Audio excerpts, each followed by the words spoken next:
के थाना मखनपुर क्षेत्र स्थित संतोषी गेस्ट हाउस में धूमधाम से बारात आई। दूल्हा घोड़े पर सवार होकर गेस्ट हाउस पहुंचा। बाराती खाना खा रहे थे, तभी डीजे पर डांस करने के दौरान बवाल हो गया। इस दौरान जमकर लाठी डंडे चले। झगड़े में दूल्हे का भांजा सिर में चोट लगने से गंभीर रूप से घायल हो गया। इसके साथ ही कई अन्य लोग भी दोनों पक्षों में से घायल हो गए। सभी को ट्रॉमा सेंटर में भर्ती कराया गया। सूचना पर पहुंची पुलिस ने दोनों पक्षों के लोगों को हिरासत में ले लिया और वहीं पर शादी भी टूट गई। थाना मखनपुर क्षेत्र स्थित संतोषी गेस्ट हाउस में टुंडला के रहने वाले राम बाबू लोधी के बेटे अमन की बारात आई थी। यहां बैंड बाजों के साथ भुरचड़ी की रस्म हुई और इसके बाद बाराती नाचते गाते हुए गेस्ट हाउस पहुंच गए। कुछ बाराती दावत खाने में व्यस्त हो गए तो कुछ डीजे पर नाचने लगे। बताया जा रहा है कि बारात में दूल्हे की ओर से आई कुछ लड़कियां डीजे पर डांस कर रही थी। इसी दौरान दुल्हन पक्ष की ओर से किसी युवक ने डांस कर रहे एक युवक के हाथ में पैसे दिए और इसी बात पर विवाद हो गया। दूल्हे की भांजे की हालत गंभीर है। इस बीच थाने में दोनों पक्षों के बीच समझौते की बात चलती रही, लेकिन बात नहीं बन सकी और इस बीच दूल्हा बिना दुल्हन के वापस लौट गया। दुल्हन की मां है तो उसने आरोप लगाया है कि दूल्हा पक्ष के लोग अतिरिक्त दहेज की मांग कर रहे थे। इस वजह से ये बवाल हुआ है और पुलिस को अब तहसील देने जा रहे हैं। देखते हैं पुलिस अब क्या कुछ कार्रवाई करती है।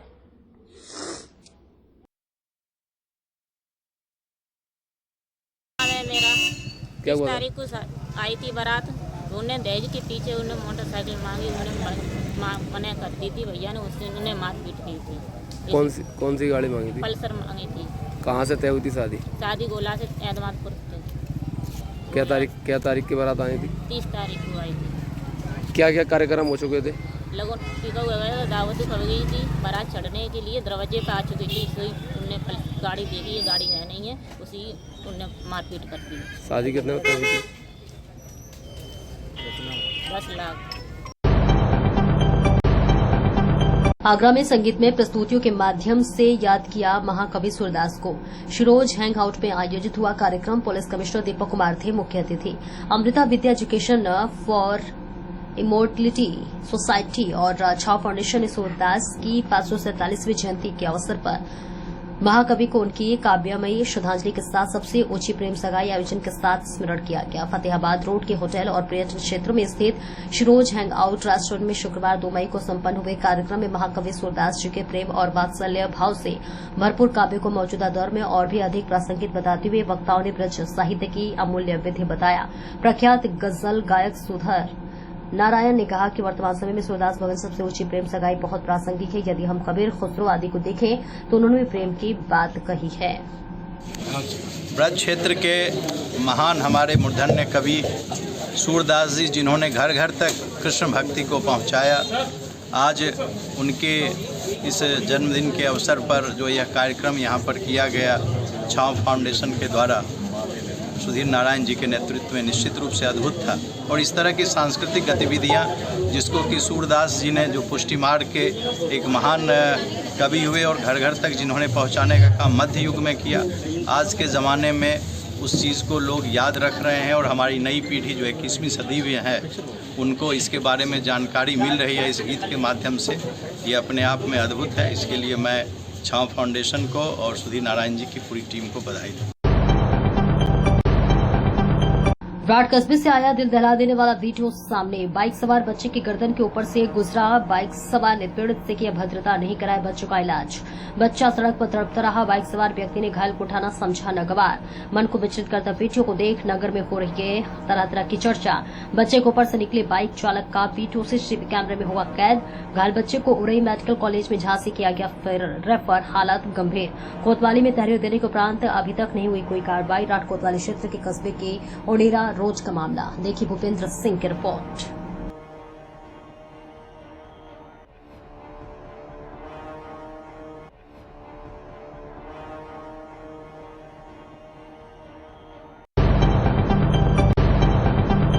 और इस बीच आगरा से बड़ी खबर। आगरा के थाना फतेहाबाद क्षेत्र में पीड़ित परिवार से मिलने पहुंचे सपा सांसद रामचूलाल सुमन। विगत कुछ दिन पूर्व फतेहाबाद क्षेत्र से एक बच्चे का हुआ था अपहरण। बच्चे के परिजनों से मिलकर हर संभव मदद सपा सांसद रामचूलाल सुमन ने दिया आश्वासन। मौके पर एसपी फतेहाबाद से पूरी घटना की ली जानकारी। सपा सांसद रामचूलाल सुमन बोले, इस सरकार में दलितों पर अत्याचार बढ़ा है। गरीब परिवारों के बच्चे का अपहरण हुआ है। पुलिस जल्द बरामद करे। दलितों पर हो रहे अत्याचार के खिलाफ समाजवादी पार्टी अपना संघर्ष जारी रखेगी। 4 दिन पहले एक 8 साल का जो बच्चा था दलित समाज का, अभय प्रताप नाम है बच्चे का। उसके दादा बैठे हैं, उसके ताऊ और पिताजी यहाँ बैठे हैं। सेंट जेवियर में बच्चा पढ़ता था, पढ़ के आया, फिर उसका अता पता नहीं है। हालांकि एसीपी फतेहाबाद ने आश्वस्त किया है कि बहुत जल्दी हम कोशिश करके बच्चे को बरामद करने का प्रयास करेंगे। लेकिन असल सवाल क्या है? असल सवाल ये है कि उत्तर प्रदेश में कानून व्यवस्था की स्थिति अच्छी नहीं है। सरकार आंकड़े कुछ भी पेश करे, लेकिन आम लोगों में दहशत है और उत्तर प्रदेश का आम आदमी ये महसूस करता है कि वो सुरक्षित नहीं है। यहाँ तक सरकार का सवाल है और ख़ास तौर से पुलिस बल का सवाल, जिनमें कानून व्यवस्था का सवाल है। पुलिस बल की संख्या कितनी है ये महत्वपूर्ण नहीं है। महत्वपूर्ण ये है कि पुलिस का इकबाल कितना है, खौफ कितना है। और मुझे बेहद तकलीफ के साथ कहना पड़ता है कि योगी राज में पुलिस का इकबाल ख़त्म हुआ है, खौफ ख़त्म हुआ है।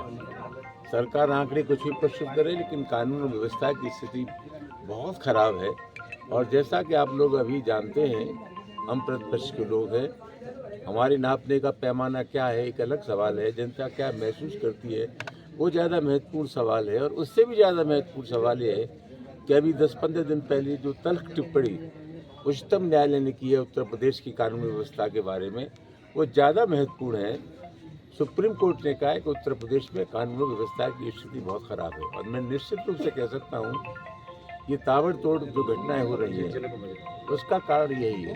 समाज का कोई वर्ग सुरक्षित नहीं है उत्तर प्रदेश में, और विशेष रूप से दलितों को निशाना बनाया जा रहा है। ये गरीब परिवार के लोग हैं, तो खास से कमज़ोर वर्गों में बहुत दहशत है। हम यहाँ लोगों से, इनके परिवार के लोगों को ढाढ़स बनाने आए हैं। समाजवादी पार्टी के राष्ट्रीय अध्यक्ष श्री अखिलेश यादव जी की ओर से अभी एसीपी ने हमें आश्वस्त किया है कि 2-3 दिन में बहुत सार्थक परिणाम आएंगे। अगर 2-3 दिन में परिणाम नहीं आते हैं तो समाजवादी पार्टी निश्चित रूप से भविष्य में कोई कठोर कदम उठाएगी। सिद्धार्थनगर जिले में भारत नेपाल सीमा से सटे 15 किलोमीटर के दायरे में शासकीय भूमि पर अवैध अतिक्रमण को लेकर बड़ी कार्रवाई चल रही है। इसी कड़ी में आज जिले के शौरतगढ़ तहसील के 2 मदरसों के बंजर की भूमि पर स्थित होने को लेकर ध्वस्तीकरण की कार्रवाई की गई। ध्वस्तीकरण की यह कार्रवाई जुगड़ी हवा और पिपरा गांव में स्थित मदरसों पर की गई है। दोनों ही मदरसे सरकारी बंजर भूमि पर अवैध अतिक्रमण कर बनाए गए थे। तहसील प्रशासन ने भारी फोर्स के साथ इन दोनों मदरसों पर बुलडोजर चलाकर इन्हें जमींदोज कर दिया। बता दें, भारत नेपाल सीमा की 15 किलोमीटर की परिधि में सिद्धार्थनगर जिले में करीब 625 अवैध अतिक्रमण चिन्हित किए गए हैं।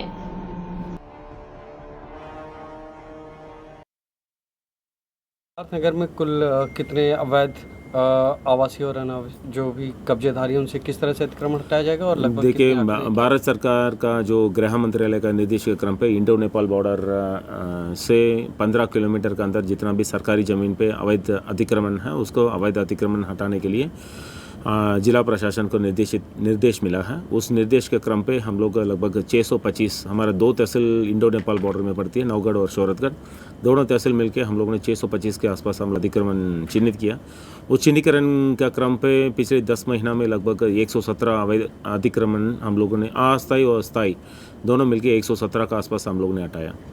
और जो अतिक्रमण हटाने की कार्रवाई धारा 67 के तहत तहसीलदार का असर से कार्रवाई शुरू की गई और सबको नोटिस भी प्राप्त मिला और उसका सुनवाई करते हुए हम आवश्यक कार्रवाई नियमानुसार करेंगे। सर, बॉर्डर पे लगभग कितने मस्जिद या मदरसे हैं जिनको तोड़ने जाने की बात हो रही है? देखिए, इसमें अवैध अतिक्रमण किसी भी रूप में रहेगा तो फिर अवैध अतिक्रमण तो अवैध अतिक्रमण ही है। तो फिर हम सबको नोटिस दिया है और विशेष रूप से जितना भी ऐसे अतिक्रमण स्थायी रूप से है सबको हम लोग ने चिन्हित करके नोटिस सबको प्राप्त किया गया है। उसके क्रम पे सुनवाई करते हुए फिर कार्रवाई हम लोग अवश्य करेंगे।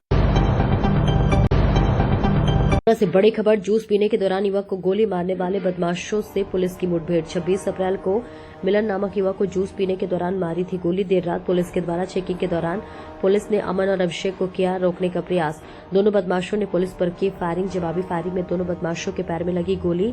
इलाज के लिए अमन और अभिषेक उर्फ रौनी को कराया अस्पताल में भर्ती। कब्जे से पुलिस ने अवैध तमंचा बाइक की बरामद। आगरा थाना सिकंदरा क्षेत्र के सुनारी इलाके की घटना। सर आज यहाँ पे पुलिस की मुठभेड़ हुई है, क्या हुआ है बताएंगे सर आप? आज 3 तारीख को थाना सिकंदरा द्वारा यहाँ पे एक सघन चेकिंग अभियान चलाया जा रहा था, जिसमें एक मुखबिर द्वारा सूचना प्राप्त हुई कि दिनांक 26 तारीख को जो मिलन नाम के युवक के ऊपर गोली चली थी, इसमें जो 2 संदिग्ध थे जिनका नाम अमन, दूसरे का नाम रोनी उर्फ अभिषेक, ये सोनारी चौराहे से मथुरा की तरफ आज जाने वाले हैं और वो यहाँ पे छुपे होने की भी संभावना थी। जब पुलिस अपने ही बहुत सघनता से जो चेकिंग अभियान चला रही थी, तभी एक मोटरसाइकिल पे 2 सवार युवक आए। उन्होंने पुलिस को चेकिंग में देखते उल्टी दिशा में उन्होंने जाने का प्रयास किया। दूसरी तरफ से जब पुलिस ने उनको रोकने का प्रयास किया तो उन्होंने पुलिस को जान से मारने की नीयत से पुलिस के ऊपर फायर खोला। जवाबी कार्रवाई में पुलिस ने अपनी तरफ से खुद के बचाव में जो फायरिंग की, जिसमें दोनों युवकों को पाँव में गोली लगी है और उनको अभी उपचार के लिए अस्पताल भेजा गया है। जी। की बड़ी खबर भारत और पाकिस्तान के बीच पैदा हुए तनाव को लेकर, जहां इस तनाव में अब इमरान खान की भी एंट्री हो गई है। पाकिस्तान के पूर्व प्रधानमंत्री हैं इमरान खान, उन्होंने भी भारत को लेकर अब बड़ा बयान दिया है। युद्ध का जो माहौल भारत और पाकिस्तान के बीच बना हुआ है, उसे लेकर इमरान खान ने अब जेल से भारत पर हमला बोला है और साथ ही सलाह दी है पाकिस्तान के मौजूदा प्रधानमंत्री शहबाज शरीफ को। आपको बता दें, इमरान खान का ये बयान ऐसे वक्त में सामने आया है जब प्रधानमंत्री नरेंद्र मोदी ने तीनों सेनाओं के चीफ और सीडीएस के साथ एक अहम बैठक की थी और माना जा रहा है कि भारत और पाकिस्तान को लेकर ये बैठक बेहद अहम है, जिसमें प्रधानमंत्री मोदी ने भारतीय सेनाओं को खुली छूट देने की बात कही है। भारतीय सेनाएं तय करेंगी कि जगह क्या होगी, समय क्या होगा। इस तरह की बात सामने आने के बाद अब इमरान खान का बड़ा बयान सामने आया है। इमरान खान ने अपने बयान में कहा है कि पहलगाम घटना में लोगों की जान जाना बेहद परेशान करने वाला और दुखद है। हालांकि यहाँ पर इमरान खान ने पहलगाम आतंकी हमला न कहकर इसे पहलगाम घटना करार दिया है। साथ ही इमरान खान ने यह भी कहा है कि मैं पीड़ितों और उनके परिवारों के साथ अपनी गहरी संवेदना जो है व्यक्त करता हूं। इमरान खान ने आगे कहा कि जब पुलवामा की घटना हुई थी तो हमने भारत को हर संभव सहयोग देने की बात कही थी, लेकिन भारत की तरफ से कोई भी ठोस सबूत जो है वो तब पेश नहीं किया गया था। साथ ही इमरान खान ने हमला बोलते हुए ये भी कहा कि पहलगाम की घटना ठीक वैसे ही है जैसा कि मैंने 2019 में भविष्यवाणी की थी। आत्मनिरीक्षण और जांच के बजाय भारत सरकार ने, मोदी सरकार ने पाकिस्तान पर ही दोष मर दिया। एक लंबे चौड़े पोस्ट में इमरान खान यही नहीं रुके, उन्होंने आगे कहा कि करीब 1.5 अरब लोगों का देश होने के नाते भारत को खिलवाड़ करने के बजाय जिम्मेदारी के साथ काम करने की जरूरत है। इमरान खान ने यह भी कहा कि शांति जो है वो पाकिस्तान की प्राथमिकता है, लेकिन हमारी इस प्राथमिकता को कायरता समझना जो है वो सही नहीं है। साथ ही इमरान खान ये भी कहते हैं कि पाकिस्तान के पास किसी भी भारतीय दुस्साहस का मुंह तोड़ जवाब देने की पूरी काबिलियत है। हालांकि अपनी इस बात को सपोर्ट करने के लिए इमरान खान ने 2019 का जिक्र किया और कहा कि जैसा कि हमने साल 2019 में किया था। इमरान खान ने यह भी कहा कि मैंने हमेशा कश्मीरियों के आत्मनिर्णय के अधिकार को महत्व दिया है, जैसा कि संयुक्त राष्ट्र के प्रस्तावों में भी गारंटी दी गई है। इमरान खान ने हमला बोलते हुए ये भी कहा कि आरएसएस की विचारधारा से चलने वाला जो भारत है वो इस क्षेत्र के लिए नहीं बल्कि आगे भी एक गंभीर खतरा है। साथ ही इमरान खान ये भी कहते हैं कि धारा 370 हटने के बाद से कश्मीर में आजादी की जो मांग है, जो चाह है, वो और ज्यादा मजबूत हुई है। साथ ही इमरान खान ने अपने इस पोस्ट में नरेंद्र मोदी, भारत के प्रधानमंत्री, को युद्ध उन्मादी बताने की कोशिश करते हुए ये कहा है कि पाकिस्तान जो है वो भारत की शत्रुता के खिलाफ अब एकजुट हो गया है। इसके बाद इमरान खान यहाँ पर शहबाज शरीफ का रुख करते हैं और ये कहते हैं कि वक्त ऐसा वक्त नहीं है जहाँ पर हम अपने आंतरिक प्रतिशोधों पर फोकस करें, बल्कि ये वक्त वो वक्त है जब पाकिस्तान को बाहर से आए हुए दुश्मन पर फोकस करना चाहिए। हालांकि यहाँ पर इमरान खान ने हमला बोलते हुए ये भी कहा कि शहबाज शरीफ के जो भाई हैं नवाज शरीफ, वो और उसके अलावा आसिफ अली जरदारी जैसे जो लोग हैं ये स्वार्थी नेता हैं और इनके विदेश में काफी सारे एसेट हैं, इसलिए भारत के खिलाफ खुल के बोलने से बचते हैं, क्योंकि अगर ये ऐसा करेंगे तो विदेश में जो इनके एसेट हैं, जो इनकी चीजें हैं, जो इनकी प्रॉपर्टी हैं, उसे भारतीय लॉबी जो है वो सीज कर लेंगी। तो इस तरह की बात कर रहे हैं। लेकिन मोटे तौर पर अगर देखें तो इमरान खान के इस बयान में 2019 का इमरान खान ने जो जिक्र किया है उसका अंदाजा आप इस बात से लगाइए कि 2019 में जब भारत ने स्ट्राइक की थी, अभिनंदन पाकिस्तान में रह गए थे, उस दौर में पाकिस्तान की हालत इतनी खराब हो गई थी कि पाकिस्तान की संसद में खड़े होकर उनके सांसद ने साफ तौर पर यह कहा था कि अभिनंदन को लौटा दीजिए वरना आज रात कयामत आ जाएगी। तो इस तरह की बात जो है उन्होंने कबूल की थी कि किस तरीके से इंटरनली ये बातें हो रही थी कि अभिनंदन को अगर पाकिस्तान रखेंगे तो भारत कुछ बड़ा कर देगा, जिसके बाद अभिनंदन की सकुशल भारत में वापसी हुई थी। और उसी हमले का असर है कि आज पाकिस्तान दहशत में है। माना जा रहा है कि भारत अब रूढ़िवादी तरीके से यानी प्रेडिक्टेबल तरीके से अटैक ना कर पाकिस्तान को इस बार कोई बड़ा सरप्राइज दे सकता है, क्योंकि प्रधानमंत्री मोदी ने बिहार की रैली में कहा था कि कोई ऐसा कदम उठाएंगे जिसकी कल्पना भी नहीं की होगी। हालांकि अब कल्पना को लेकर आगे भारत क्या कदम उठाएगा, भारत में लगातार बैठकों का दौर जारी है। आरएसएस के चीफ मोहन भागवत ने भी प्रधानमंत्री मोदी से मुलाकात की है। तीनों सेनाओं के चीफ, रक्षा मंत्री एनएसए अजीत डोभाल, इसके अलावा तमाम जो बड़े नेता हैं, सीडीएस समेत तमाम लोग लगातार बैठकें कर रहे हैं। ऐसे में भारत क्या कार्रवाई करेगा, इस दहशत में ही पाकिस्तान जो है इस वक्त बेहद परेशान है और इसे ही लेकर इमरान खान ने जेल से ये बयान जारी किया है। हाल ही में नव सृजित हुई ग्राम पंचायत तोर दानियाल में मुस्तफाबाद को शामिल किए जाने पर आज ग्रामीणों द्वारा विरोध प्रदर्शन हड़ताल पर बैठ के ग्रामीणों का कहना है कि उनकी पूर्व की ग्राम पंचायत दुबरा जो कि उनके गांव से पास है और मतदान केंद्र भी पास ही पड़ता है, जबकि नव सृजित ग्राम पंचायत और तोमत दानियाल उनके गांव से दूर है, लेकिन राजनीतिक द्वेष के कारण उनके गांव को दोबारा ग्राम पंचायत से हटाकर तोर दानियाल में जोड़ दिया गया है, जबकि मुस्तफाबाद को दोबारा से ही यथावत रखना चाहिए था। वहीं तोर दानियाल से सरकन खेड़ा नजदीक है, उसके बाद भी उस गांव को दुबरा ग्राम पंचायत में जोड़ दिया गया है। इसको लेकर ग्रामीण विरोध जताते हुए आज हड़ताल पर बैठ के ग्रामीणों का कहना है कि उनके गांव से दुबरा ग्राम पंचायत नजदीक है, जबकि तोर दानियाल की दूरी अधिक है। ऐसे में सरकारी योजनाओं को लाभ लेने के लिए उन्हें दूर दराज तक भटकना पड़ेगा। ग्रामीणों की मांग है कि उनकी ग्राम पंचायत दुबरा को यथावत रखा जाए, नहीं तो उनकी हड़ताल आगे भी जारी रहेगी।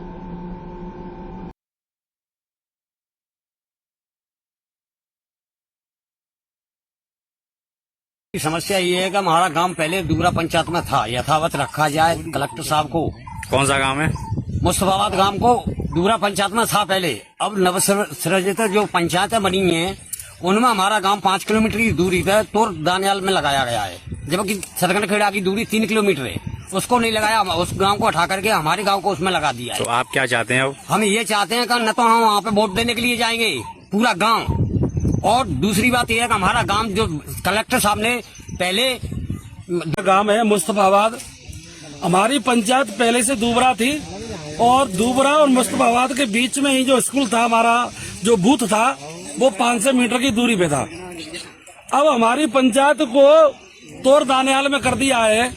हमने पहले श्रीमान कलेक्टर साहब को ज्ञापन भी दिया तो उन्होंने कह दिया था कि हमने आपकी पंचायत को काटा नहीं है, आप दुबरा में ही रहेंगे। तो हमारा जो गांव से मुस्तफाबाद से तोर दानियाल की दूरी है वो 5 किलोमीटर की दूरी है और बीच में हाईवे क्रॉसिंग करना पड़ता है, जबकि हमारा गांव दुबरा पंचायत के बूथ से 500 मीटर दूरी पे और सरगन खेड़ा कम से कम 3 किलोमीटर की दूरी पे। पहले उसको तोर में दानियाल में लगा दिया था। राजनीति के मामले के क्षेत्र में आकर के कुछ राजनेताओं ने तोर दानियाल में ही मुस्तफाबाद को लगा दिया, जबकि सरगन खेड़ा दुबरा पंचायत से 3 किलोमीटर दूर है, उसको दुबरा में रखा गया है और तोर के पास में ही सरगन खेड़ा पड़ता है। हमारा गांव दूरी पे राजनीति में आकर के व्यवस्था खराब कर दी है। दुबरा पंचायत का बूथ है जो कि हमारे मुस्तफाबाद और दुबरा के बीच में, और जो तोर का बूथ है वो तोर के गांव के बीच में। इसलिए आने जाने में हम लोगों को परेशानी उठानी पड़ती है और कोई वोट देने के लिए जाएगा। हम लोग जब तक हमारी पंचायत दुबरा नहीं हो जाएगी, जब तक हम इसी भूख हड़ताल पे बैठे रहेंगे, यहाँ से जाएंगे नहीं। हम पूरी करो, हमारी मांगे पूरी करो।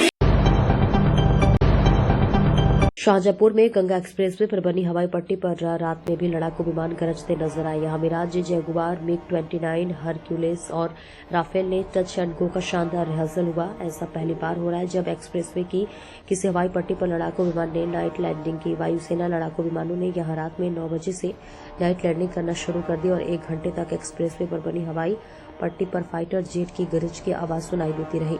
इससे पहले यहां दिन में वायुसेना के लड़ाकू विमान ने टच एंड गो का रिहर्सल किया था और रात में भी टच एंड गो का रिहर्सल हुआ है। नाइट लैंडिंग के लिए वायुसेना ने यहां पर व्यापक इंतजाम किए। स्थानीय लोगों का कहना है कि एक दिन विमान पाकिस्तान की सीमा में घुसकर उसे लेना नबुस्त कर देंगे।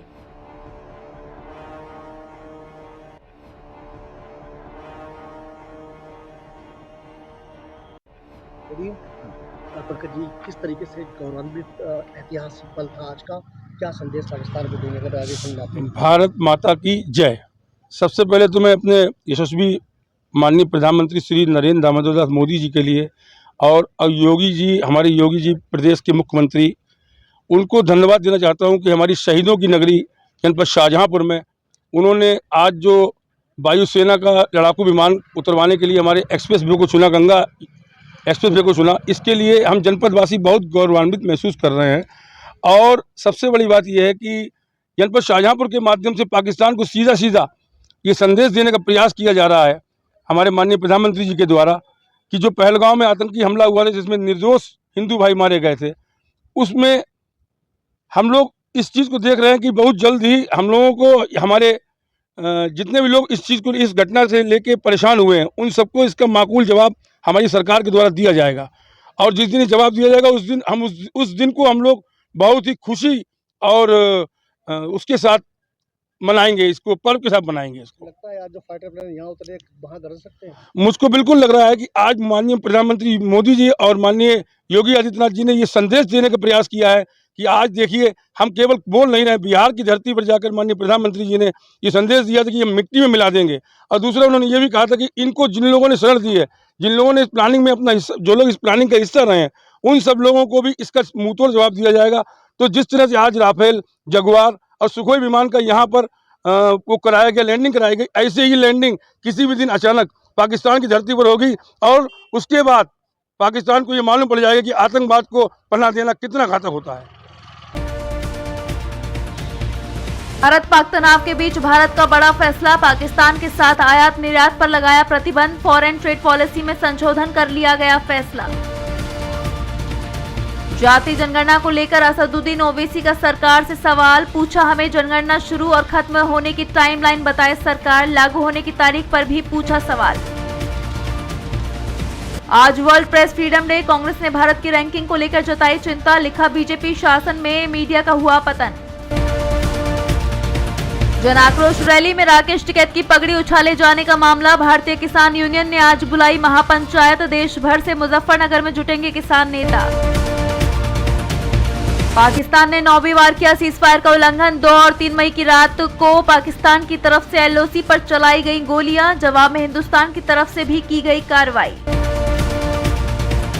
आज से दिल्ली में जमीयत उलमा हिंद का सम्मेलन, वक्फ कानून, पहलगांव हमले सहित तमाम मुद्दों पर होगी चर्चा, 2 दिन तक चलेगा सम्मेलन।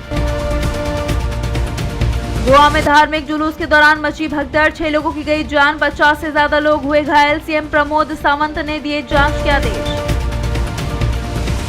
तेजस्वी यादव ने पीएम मोदी को लिखी चिट्ठी, जाति जनगणना को बताया सामाजिक न्याय की ओर बड़ा कदम, प्राइवेट सेक्टर में की आरक्षण की मांग।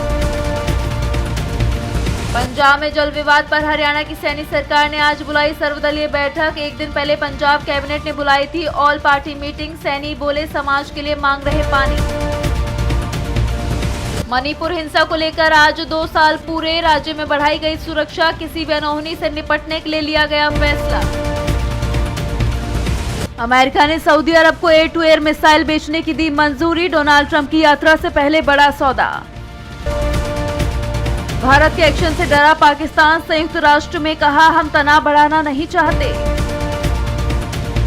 पाकिस्तान के रक्षा मंत्री ख्वाजा आसिफ की गीदड़ भभकी, कहा भारत ने सिंधु नदी को रोका तो पाक हमला करेगा। अर्जेंटीना में 7.5 तीव्रता का शक्तिशाली भूकंप, सुनामी की चेतावनी, 15 मिनट में 3 बड़े आफ्टर शॉक भी आए। कनाडा को 51वां राज्य बनाने के ट्रंप के बयान पर पीएम कार्नी का जवाब, इच्छा और सच्चाई में अंतर करना महत्वपूर्ण। जीएसटी में एक बार की माफी योजना लाएगी सरकार, व्यापारियों के लिए बड़ी खुशखबरी। आरबीआई ने लिया बड़ा फैसला, कई बैंकों पर लगाया जुर्माना, आईसीआईसीआई से एक्सिस बैंक तक कर रहे थे नियमों का उल्लंघन। आईपीएल 2025 का 52वां मैच आज आरसीबी और सीएसके के बीच होगा मुकाबला, बेंगलुरु के एम चिन्नास्वामी स्टेडियम में खेला जाएगा मैच। अनिल कपूर की मां का अंतिम संस्कार, रानी मुखर्जी, रवीना समेत कई सेलेब्स ने दी श्रद्धांजलि, परिवार ने कहा हमेशा दिलों में रहेंगी। हाउस अरेस्ट शो पर विवाद, आपत्तिजनक कंटेंट के आरोप में एजाज खान पर केस। 9 मई को महिला आयोग के सामने पेशी।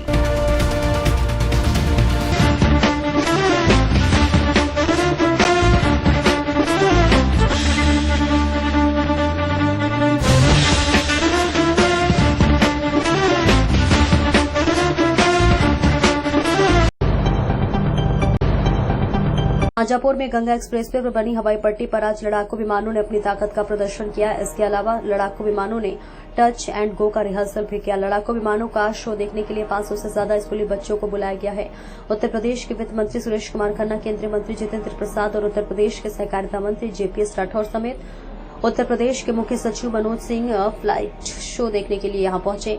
इस दौरान वित्त मंत्री सुरेश कुमार खन्ना ने कहा कि हवाई पट्टी के पास ही 250 एकड़ क्षेत्र में इंडस्ट्रियल कॉरिडोर विकसित किया जाएगा, जिसमें बड़ी इंडस्ट्री लगेगी। उन्होंने कहा कि 594 किलोमीटर लंबे एक्सप्रेस वे पर हवाई ताकत के साथ साथ यह आर्थिक स्थिति को भी बड़े पैमाने पर प्रभावित करेगा।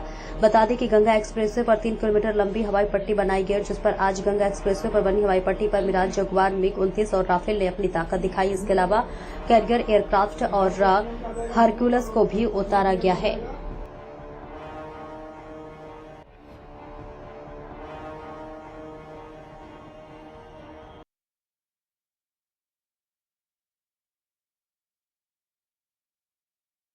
वायुसेना की ताकत बढ़ी है, यूपी की भी ताकत बढ़ी है। देखिए, आज माननीय मुख्यमंत्री जी को इस कार्यक्रम में आना था, लेकिन वो किसी वजह से उनके विशेष कार्यक्रम की वजह से आज नहीं आ पाए। हमारे साथ उत्तर प्रदेश के मुख्य सचिव श्री मनोज सिंह जी आए हैं और आप देख रहे हैं कि कमिश्नर भी यहाँ पर और सभी लोग यहाँ पर हैं ख़ास तौर से। और जिस प्रकार से आज यहाँ पर रिहर्सल हुआ वो सभी ने देखा। ये शाहजहांपुर के लिए एक बहुत बड़ा एसेट है जो हमारे उत्तर प्रदेश के मुख्यमंत्री जी ने दिया। ये 594 किलोमीटर का रनवे, जिसमें 5 किलोमीटर का ये हवाई पट्टी बनी है, ये आवश्यकता पड़ने पर हर वक्त काम आ सकती है। और आज खास तौर से आज और कल 2 दिन इसके रिहर्सल के लिए रखे गए हैं, इसीलिए हम लोग यहाँ पर आज आए हैं। हमारे सभी माननीय जितेंद्र प्रसाद जी, माननीय जेपीएस राठौर जी, हमारे माननीय सांसद जी और माननीय सभी विधायकगण आज सब यहाँ पर मौजूद हैं। सर, सामरिक दृष्टि देखें तो कितनी महत्वपूर्ण है ये हवाई पट्टी? जी, बहुत महत्वपूर्ण है और ये हमारी आर्थिक स्थिति को बहुत बड़े पैमाने पर प्रभावित करेगी। इसका सबसे बड़ा फ़ायदा ये होगा। इसके साथ ही यहाँ पर 250 एकड़ का एक इंडस्ट्रियल कॉरिडोर भी डेवलप हो रहा है, जिससे इंडस्ट्रियाँ भी आएंगी और लोगों को रोज़गार के अवसर भी मिलेंगे। एक बहुत बड़ा अचीवमेंट है ये हमारे उत्तर प्रदेश सरकार का। उत्तर प्रदेश के मुख्यमंत्री जी की देन है, उनको हृदय से बधाई भी देते हैं, उनका अभिनंदन भी करते हैं। Thank you sir. देखिए सर, वायुसेना की यूपी में पूरे देश में ताकत बढ़ी है लगातार, इस तरीके से इसकी ये शाहजहांपुर हमारा गृह क्षेत्र, यहाँ हमारे लिए बहुत गर्व की बात है। ये जो गंगा एक्सप्रेस वे बना है, यहाँ जो हवाई पट्टी है, इमरजेंसी लैंडिंग फैसिलिटी, भारतीय वायुसेना के जहाज़ यहाँ उतरे, सुखोई से लेके राफेल, मिराज, तमाम जहाज़ देखने को मिले। ये दिखाता है भारत की आत्मविश्वास को, भारत की शक्ति को, भारत के शौर्य को। और ये जो हाईवे बना है, ये विकास को तो गति देगा ही, मगर साथ ही साथ भारत को वो धार देगा जो दूसरे देश इसको देखते हुए हमारी जो कैपेबिलिटी है। और इस बीच आगरा से बड़ी खबर सामने आ रही है। अछनेरा थाने में निलंबित दारोगा ने वायरल वीडियो में थाना प्रभारी पर लगाए गंभीर आरोप। निलंबित दारोगा सोरन यादव ने थाना प्रभारी पर प्रताड़ना के गंभीर आरोप लगाए। Video viral. दारोगा का वीडियो वायरल होने से पुलिस महकमे में मचा हड़कंप। अवैध खनन और पुलिस भ्रष्टाचार के आरोपों से थाने को घेरा। अधिकतर रात में ड्यूटी लगाने का आरोप। वायरल वीडियो में अवकाश का प्रार्थना पत्र थाना प्रभारी द्वारा फाड़ने और अभद्रता निलंबित कराने का आरोप। दारोगा की पत्नी ने मुख्यमंत्री पोर्टल पर की शिकायत। सुरक्षा की गुहार मामले में 2 एसपी को अलग अलग बिंदुओं पर सौंपी गई जांच। आगरा के थाना अछनेरा का मामला।